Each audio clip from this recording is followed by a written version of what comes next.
back to tell me sorry that you take back all the things you said just to hurt me.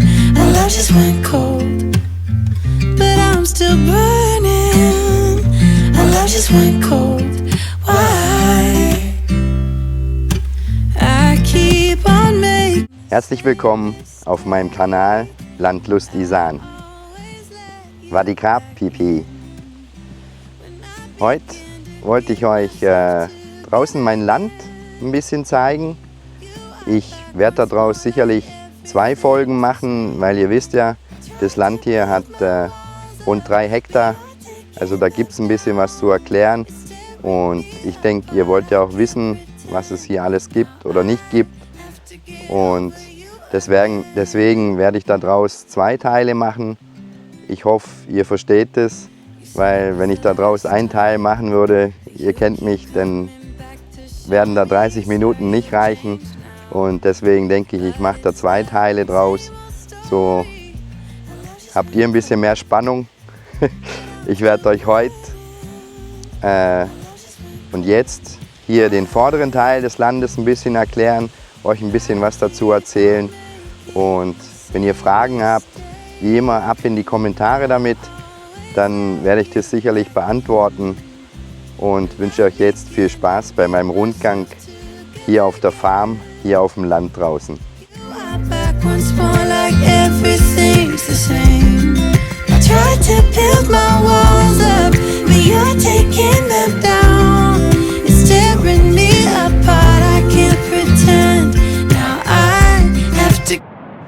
So, dann fangen wir ganz vorne an. Jetzt stehen wir vorm Tor, also ich stehe vorm Tor oder ihr auch. Das Tor, das habe ich letztes Jahr neu bauen lassen. Das hat der Neffe mit seinen Freunden zusammen hier gebaut, weil wir hatten vorher so quasi 2 Türen. Das war, fand ich, mega mühsam, jedes Mal aufzuschließen, dann waren sie verbogen, dann konnte man nie immer richtig auf und zu machen. Jetzt mit dem Schiebetor, das ist ein Traum. Ich habe es vorher abgeschmiert, das schmiere ich hier oder öl das regelmäßig, weil jetzt sowieso zur Trockenzeit, mit der Trockenzeit, mit dem Staub hier, da muss ich das öfters mal sauber machen, wieder einsprühen mit Öl, dass das schön wieder läuft. Das habe ich eben vorher gemacht. Dann zeige ich euch jetzt mal den Außenbereich hier vorne. Hier haben wir ein paar Bananenbäume.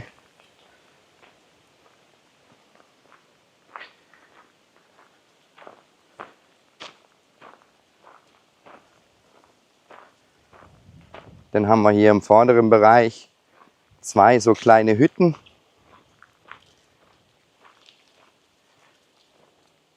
Das ist eine. Da vorne haben wir die zweite. In den Hütten, also in dem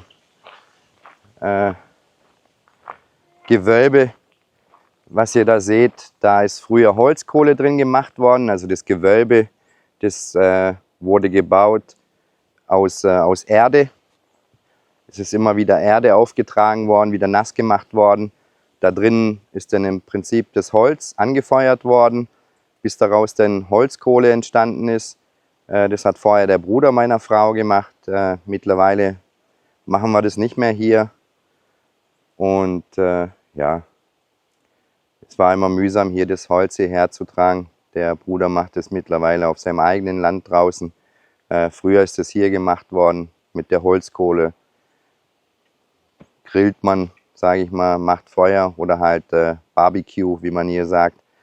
Ja, wir machen das nicht mehr. Das wäre zu viel Arbeit. Das ist ein Prozess, der über mehrere Tage hinweg geht.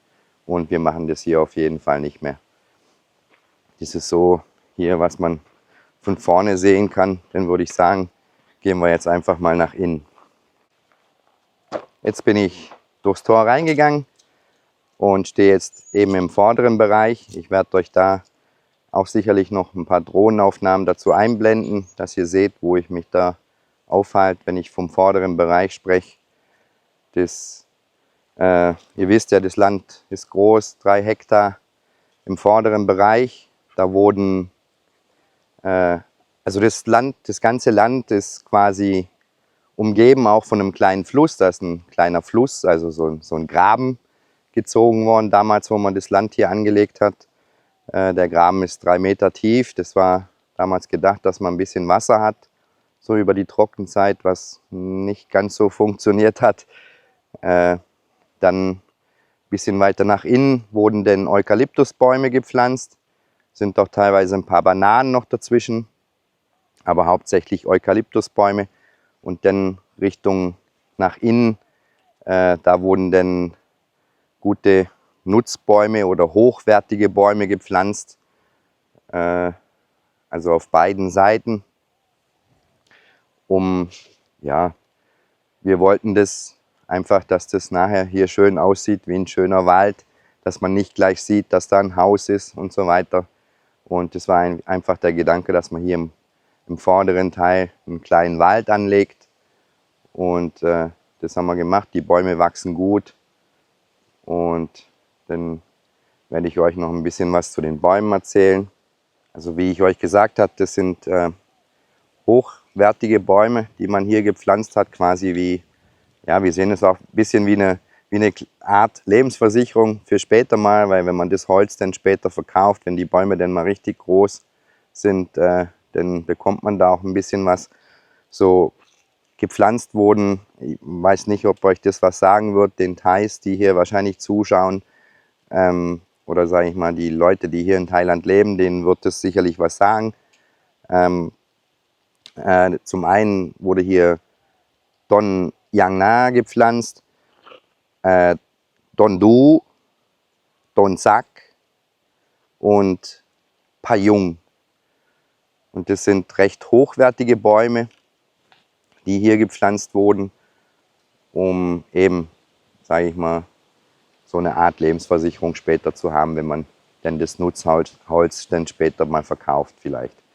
Und ansonsten hat man natürlich einen schönen Wald vor seinem Haus hier auf dem Land.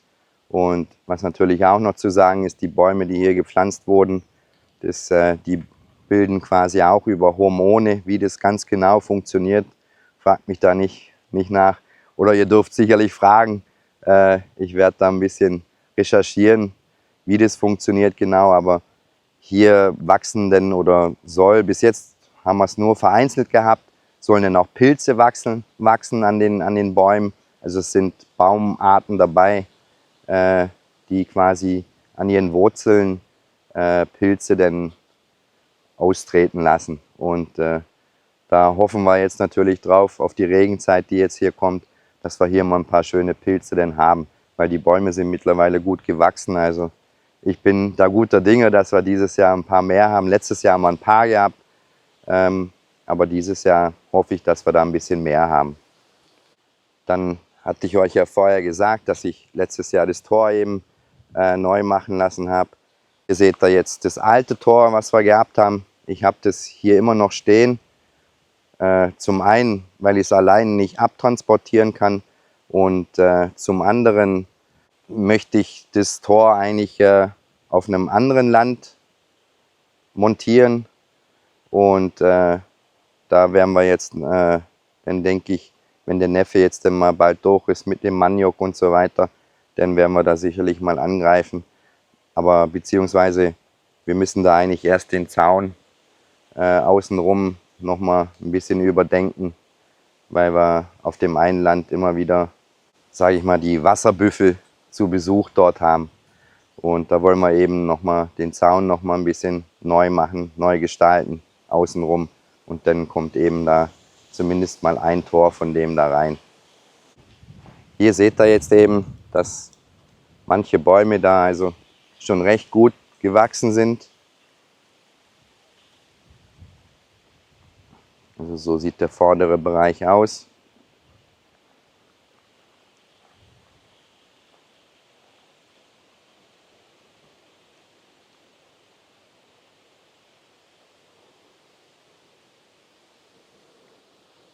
Ich habe da jetzt zwar natürlich im vorderen Bereich noch recht viel Unkraut, sage ich mal. Ich habe das jetzt über die Trockenzeit nicht weggemacht, weil ja, Also dadurch, dass wir keinen Regen haben, ihr habt ja gesehen, das ist alles recht vertrocknet. Da sollte man jetzt dann so langsam mal wieder durchgehen und mal das Unkraut wegmachen. Allein ist es fast unmöglich. Ich habe das letztes Jahr zwar mal allein gemacht, aber da ist man Tage wirklich beschäftigt, um hier das Unkraut alles wegzumachen. Und von daher habe ich da jetzt im Moment noch drauf verzichtet. Und wenn es dann aber kurz vor der Regenzeit, werde ich hier ganz sicherlich einmal durchgehen, weil dann sollte es hier wieder gut aussehen, sage ich mal, und vom Unkraut hier der vordere Bereich auch befreit sein. Aber wie gesagt, das mache ich dann kurz vor der Regenzeit auf jeden Fall. Ihr wisst ja, das Haus hier und auf dem Land, ich habe da einen kleinen Faible zu Solarenergie.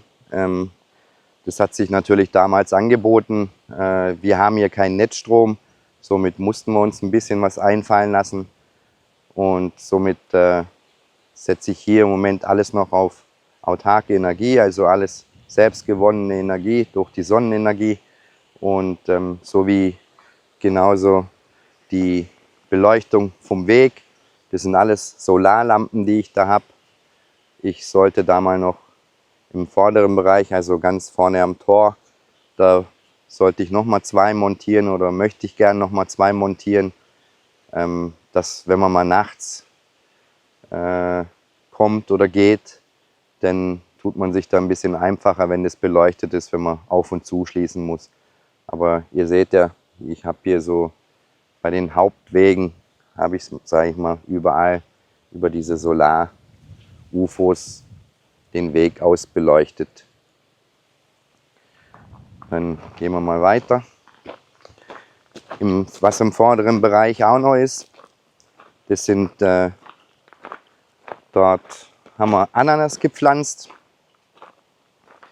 Das sind rund über 100 Ananaspflanzen, die meine Frau damals hier gepflanzt hatte.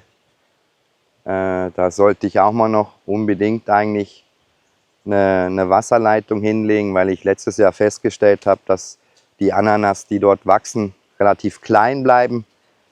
Die schmecken zwar mega süß, also sie sind wirklich mega fein, wachsen aber nicht richtig groß, weil sie kein Wasser bekommen oder zu wenig Wasser bekommen.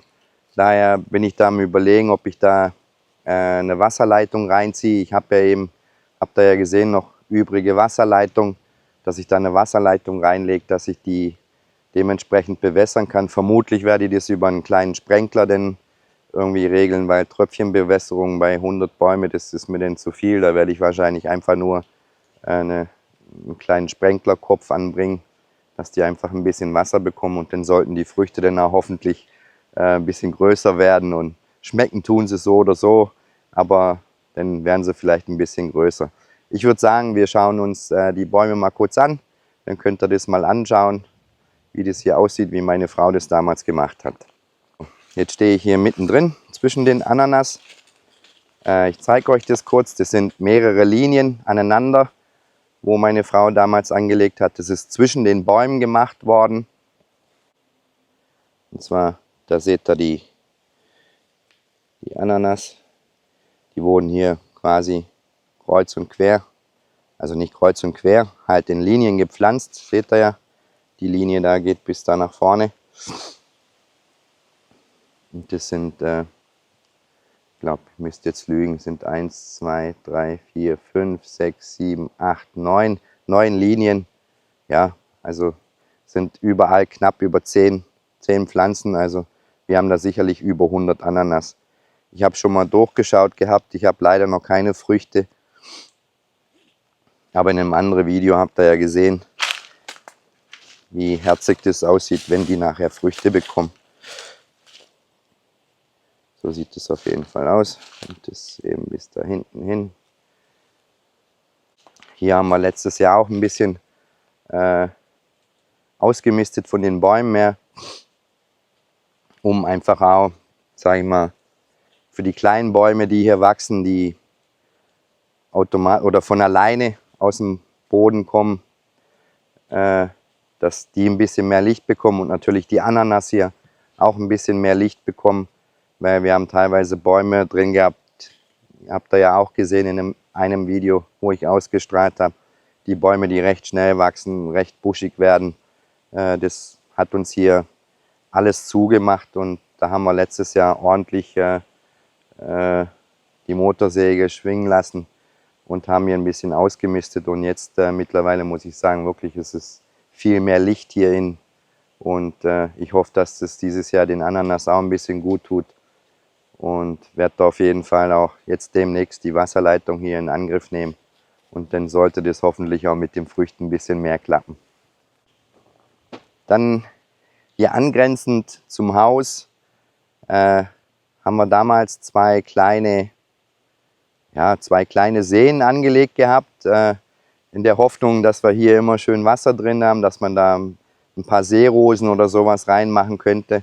Das Ganze oder der Plan ist nicht so ganz aufgegangen, weil wir einfach eben mit der Trockenheit hier in den Wintermonaten und aufgrund dessen, dass wir auf dem Land leider zu wenig Wasser haben, kann ich die Becken auch nicht befüllen und somit sind die halt immer zu den Wintermonaten halt leider immer leer.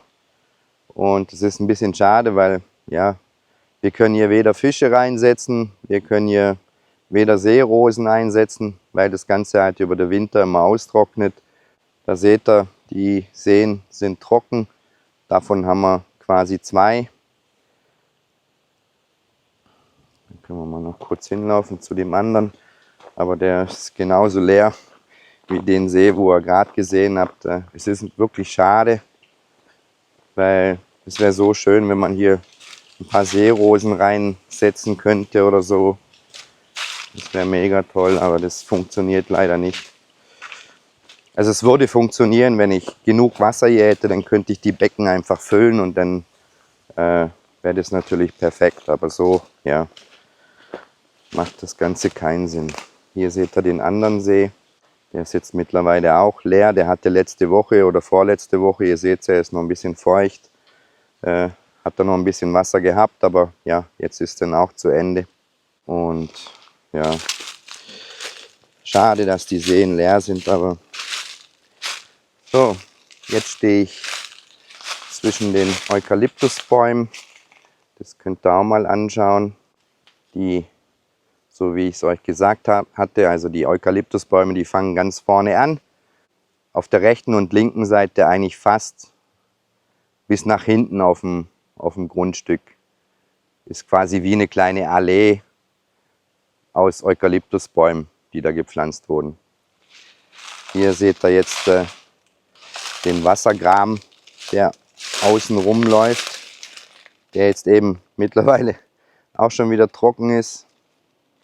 Ja, es ist wirklich schade. Aber ja, zur Regenzeit ist hier alles gut gefüllt. Und ja, dann haben wir natürlich im vorderen Bereich, also so wie ich es euch gesagt hatte, sind auch einige Bananenbäume gepflanzt. Dann haben wir hier Richtung Hausnähe, haben wir dann auch wieder einen Mangobaum. Dann haben wir im Hintergrund, seht ihr das, haben wir den Bambus, haben wir viel Bambusbäume. Die sind auf dem Weg hier zwischen den Eukalyptusbäumen teilweise auch noch verteilt. Es sind einige Bambusbäume gepflanzt worden, wo wir auch immer schöne Erträge rausbekommen. Bambus wird da hier auch gegessen, eine Suppe draus gemacht oder so. Die Leute haben es hier gern. Ich esse es auch gern.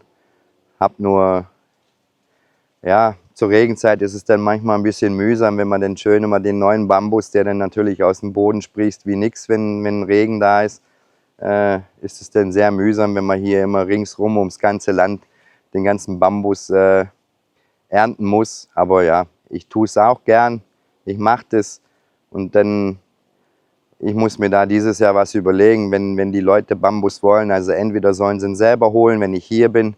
dann sollen sie sich den selber ernten oder ansonsten verfütter ich es einfach meinen Schweinen.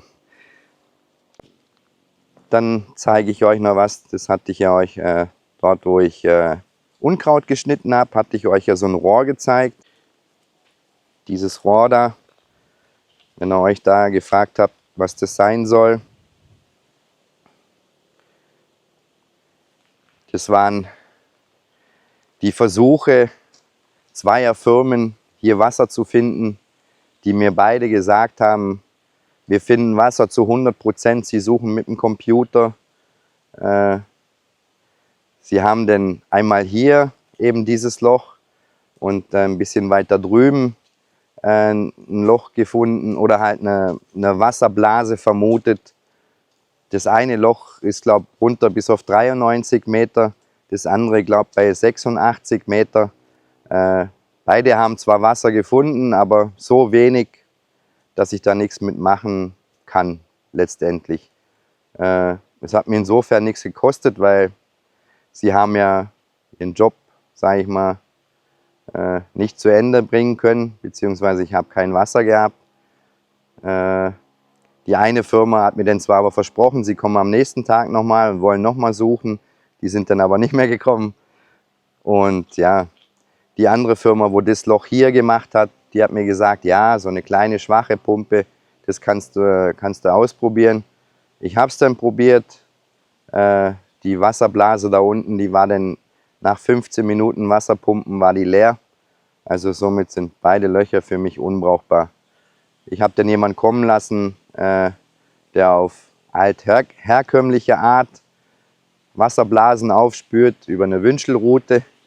Der hat dann im hinteren Bereich eine Wasserblase gefunden, hat dann aber auch von Anfang an zu mir gesagt, du, das wird nicht viel Wasser kommen, aber du kannst da sicherlich eine Pumpe reinhängen, das funktioniert.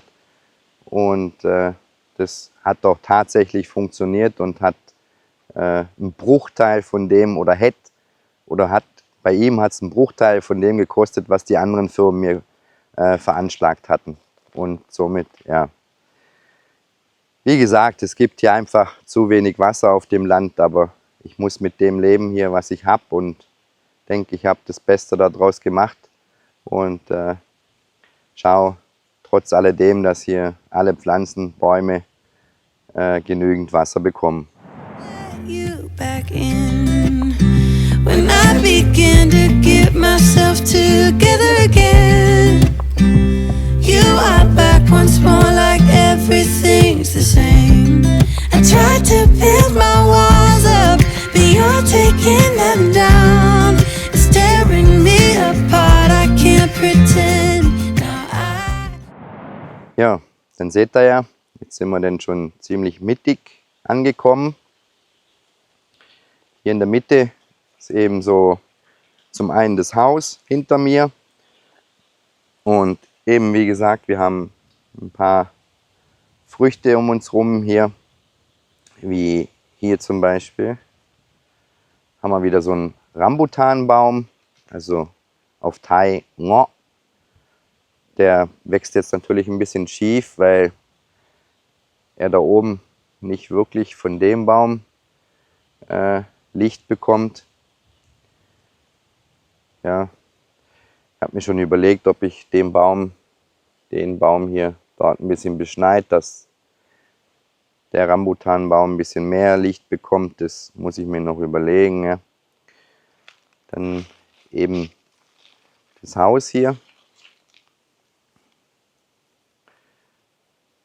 was gebaut worden ist zur Covid-Zeit von meiner Frau. Es hätte ursprünglich eben ein kleines Haus werden sollen, ist jetzt ein bisschen größer geworden. Die Planen, die dort hängen, die sind eigentlich, sage ich mal, im Moment ja nur ein reiner Wasserschutz, Staubschutz. Ich hatte schon überlegt, die mal wegzumachen. Wenn hier aber niemand wohnt, macht es insofern nicht wirklich Sinn. Und ja, es gibt ein paar Überlegungen meinerseits, das vielleicht als Ferienhaus mal zu vermieten. Muss das mal noch genauer mit meiner Frau besprechen. Wäre ein Gedanke von mir. Das Haus hat im oberen Bereich 3 Schlafzimmer, hat hat im oberen Bereich so eine kleine Kaffeeküche, hat im oberen Bereich ein europäisches WC, hat eine Dusche. Im unteren Bereich ist dann eben die Küche. Und dort unten in der Küche ist auch nochmal eine Dusche und ist so ein französisches WC. Und also es kann gekocht werden, es gibt einen Kühlschrank, es gibt eine Waschmaschine, man kann waschen. Also hier ist eigentlich nichts, was einem fehlen könnte. Das Einzige, was es hier natürlich nicht gibt, ist eine Klimaanlage. Ich habe hier keine Klimaanlage installiert, könnte es auch gar nicht von der Solaranlage her. Macht aber auch wirklich bei einem Holzhaus nicht wirklich Sinn, eine Klimaanlage zu installieren, außer ich würde die Räume eben dementsprechend abdichten. Dann würde die Klimaanlage schon Sinn machen, aber wenn ich da jetzt anfange, das Holzhaus abzudichten, dann ist meines Erachtens nach der Sinn eines Holzhauses ein bisschen verfehlt worden. Und ja, aber man könnte sicherlich Fernsehen schauen. Also ich habe so viel Solarenergie, ich habe 4 Batterien, wo es über Nacht sicherlich kein Problem wäre, Fernsehen zu schauen. Eben, man kann Licht überall anmachen. Das habe ich schon getestet, das funktioniert da über Nacht. Also die Batterien sind am nächsten Tag nicht leer. Also das reicht vollkommen hier aus. Man könnte hier sicherlich gut leben. Und ich sag mal, der ältere Sohn, der jetzt in der Schweiz ist, hat auch schon mit seiner Frau und mit dem Kind hier gewohnt eine längere Zeit. Also es funktioniert und denen hat es hier eigentlich so im Großen und Ganzen an nichts gefehlt. So, liebe Zuschauer, ich werde jetzt dieses Video an dieser Stelle unterbrechen, weil, so wie ich euch ja anfangs gesagt hatte, werde ich von dem Rundgang auf der Farm oder auf dem Land einen zweiten Teil euch zeigen und hoffe, dass ihr beim nächsten Mal auf jeden Fall wieder einschaltet, um den zweiten Teil anzuschauen, und wünsche euch jetzt bis dahin eine gute Zeit, bleibt gesund und bis zum nächsten Mal hoffentlich, euer René aus Thailand.